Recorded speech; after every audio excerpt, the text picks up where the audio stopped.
What is up, YouTube? Anyone watching YouTube right now?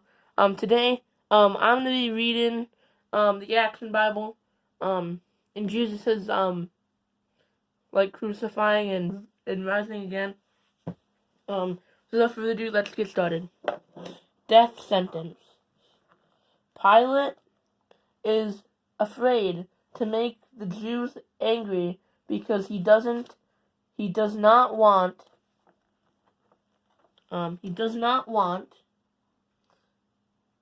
reports of trouble to reach the emperor in Rome. Pilate is desperate for an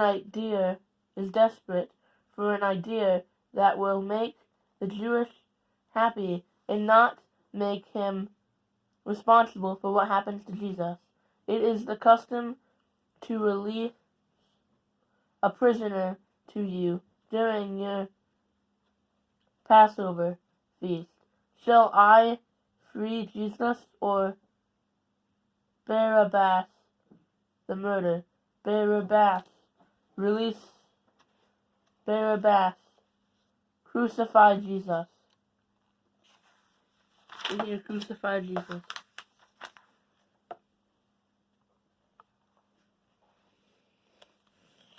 Pilate, stunned, he tries to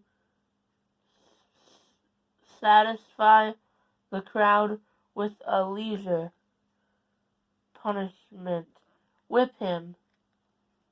After the whipping, soldiers twist thorns together, make a crown, and thrust it on Jesus' head. They put a purple robe on him and make fun of him. Ha! Some king of the Jews! Pilate tries one more time. Save Jesus, showing that crowd that he's been brutally beaten. I find no reason to charge this man. Crucify him! Crucify him! That's what they want. They want to crucify him. That's what the Jewish crowd want. Pilate is more and more afraid of the trouble the Jews' leaders might cause. Finally, he gives up, but Pilate makes a sign to put over Jesus' head. Jesus of Nazareth, the King of the Jews. No, don't write that. He is King of the Jews. Write that he said, I am King of the Jews. I've written what I've written. For Jesus, the hours between his arrest and being sentenced to die have been filled with agony.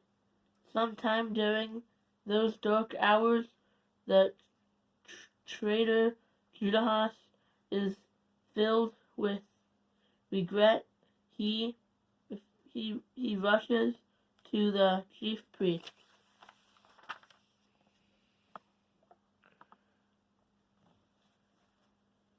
I've signed, I represent an innocent man. Why should that matter to us? Here, take your money. I don't want anything to do with it. But returning the money cannot save the man he betrayed. Overcome with guilt, Judas goes out and hangs himself.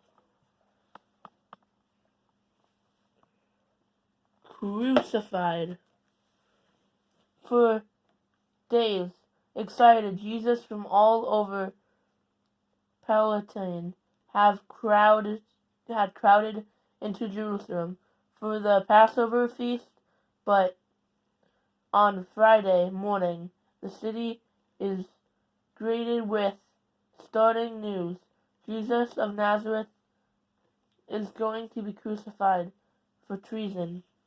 Crucified. And it's based on Luke 23 through 26, 42, John 19, 23 to 28, Matthew 27, 32 to 58, Mark 15, 21 through 45. Jesus is now in the hands of the Roman soldiers who forced him to carry a heavy cross through the streets to a hill called Galatia, the place of the skull. As Jesus stumbles under the weight of his cross, the streets will, with the strange mixture of separators and holders, priests and Pharisees, who demanded Jesus' death, women weeping for the man who forgave sins and healed the sick, curse on lookers who want only to see the condemned man carry his cross. 2 robbers are sentenced to crucifixion as well.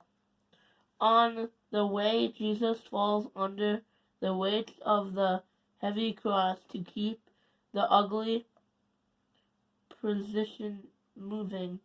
The Roman officer sees Bastion, Simon of crime. You carry the cross for him. Simon. So Simon's going to carry the cross for Jesus. Now here's Jesus on the cross. It's about 1 o'clock in the morning when Jesus and the 2 robbers reach Galilee. Soldiers nail the Son of God to a cross. Between the robbers' plates, sign hangs over his head, Jesus of Nazareth, the King of the Jews. Father, forgive them. They don't know what they've done. To the Roman soldiers, Jesus is just another criminal.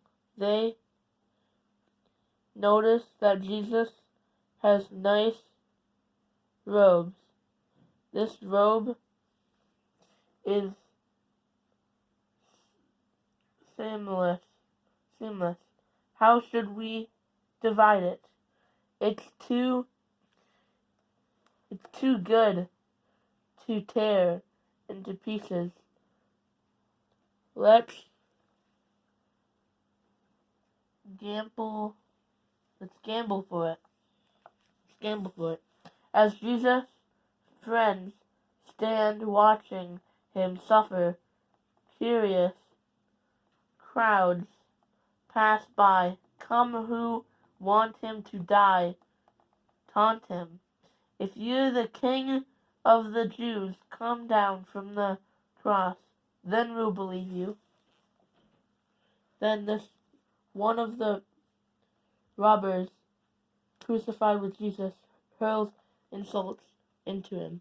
If you're Messiah, save yourself and save us. Have some respect for God. He deserved to die for your crimes, but this man done nothing wrong. Okay. Done nothing wrong. Lord, remember me when you come into your kingdom. Today you will be with me in heaven. Jesus looks down and sees his mother Mary and his friend John at the foot of the cross, watching his agony. John, take care of my mother. It is now noon. At a strange shadow covers the land. Jesus suffers for 3 hours under the day's sky and then cries out to God, Father, I put my spirit in your hands. Jesus dies that moment, and an earthquake shakes the ground. The earthquake shakes the ground. At the very same moment in Jerusalem, the veil in the holiest part of the temple has ripped into 2 pieces. What can it mean?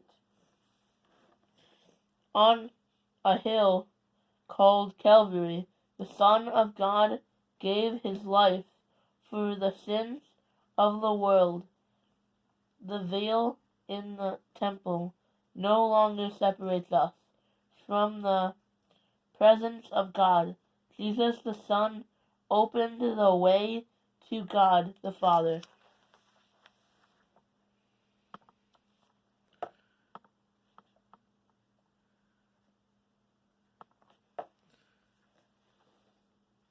Outside the city, even the Roman officer in the charge of the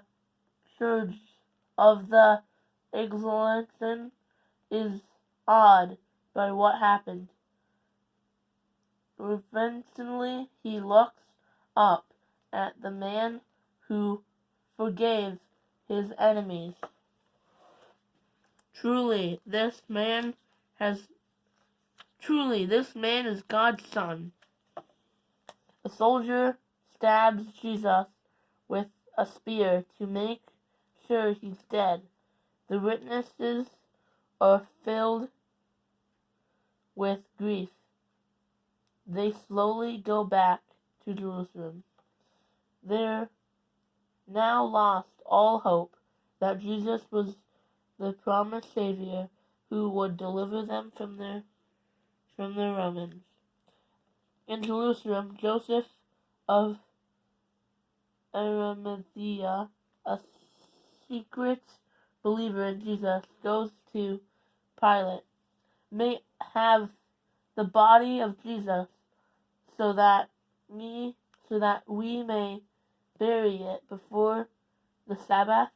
Yes, I'll give orders to the officers in charge.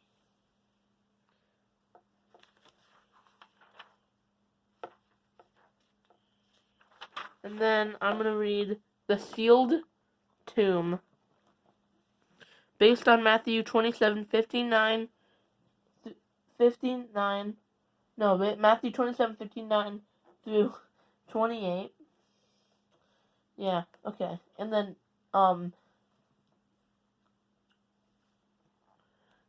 eventually, Joseph taking the body of Jesus from the cross.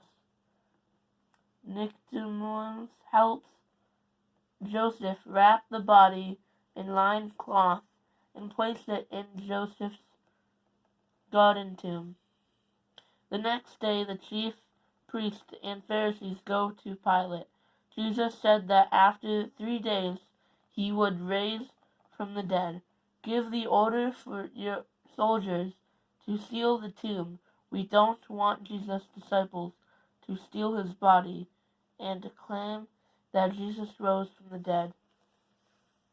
Take the soldiers you need. Set up guard until after the 3rd day. So the tomb sealed with a heavy stone, and Roman soldiers stand guard. That's the last we'll hear about this man who called himself Son of God.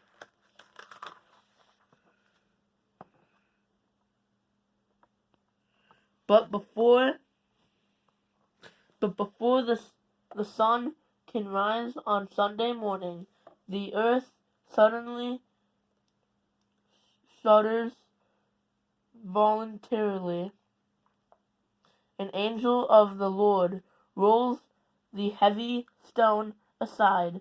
The soldiers fall to the ground in terror when the earthquake subdues. They flee to the city. At dawn that morning, Mary Magdalene and other friends of Jesus hurry to the tomb. Now that the Sabbath is over, they want to put spices on Jesus' body for a proper burial. They wonder who will help them move the stone. But when they reach the garden, the tomb is open.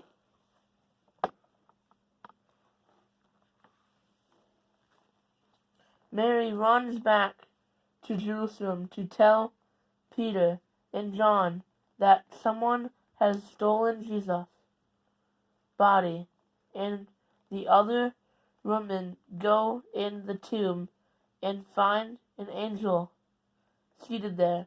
Don't be frightened. Jesus is risen. Go and tell his disciples. When Peter and John hear Mary's news, they race to the tomb to see it for themselves.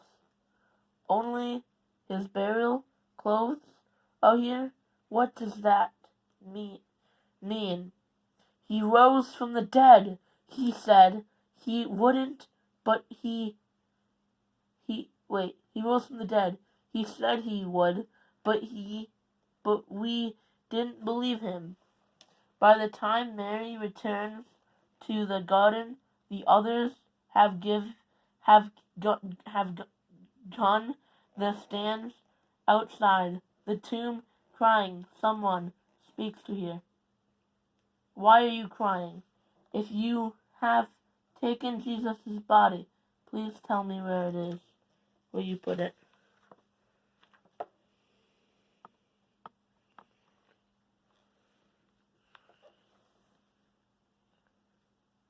Generously, Jesus speaks Mary's name. She recognizes his voice now. Master. Jesus' friends are not the only one to hear the news. The guards from the tomb got straight to the priests to tell them what happened. Along the priests don't want anyone to hear the truth, so they came up with a devised plan. Here, take this money. Tell people that Jesus' disciples stolen his body while all of you were asleep. While the soldiers asleep spread this lie, Jesus, joining two of his followers as they are the traveling, he keeping them from recognizing him, and he explaining to them what the scriptures say about his own death. The prophecies said that the Christ should have to suffer before he could be the Savior of the world. He eats with them in Emmaus when Jesus blessed the bread and hands it to his followers. They suddenly recognized him, Jesus, and just as suddenly Jesus vanished from their sight. And that is the Action Bible. The words are kind of small because they have to, fit it in everywhere. The words are small. But it is a very good book. I very much recommend it. I think it's cool. I really liked it. I just thought I kind of wanted to read that for you guys today. That'd be something different. I hope you guys enjoyed it. Hopefully I pronounced it well. And hopefully you guys can understand what I'm saying. And if not, you have it in front of you right here too. And I was kind of going through where I wasn't really covering up anything with my hands. But hopefully you guys are having a good day. And I'll see you guys in the next video. Bye-bye.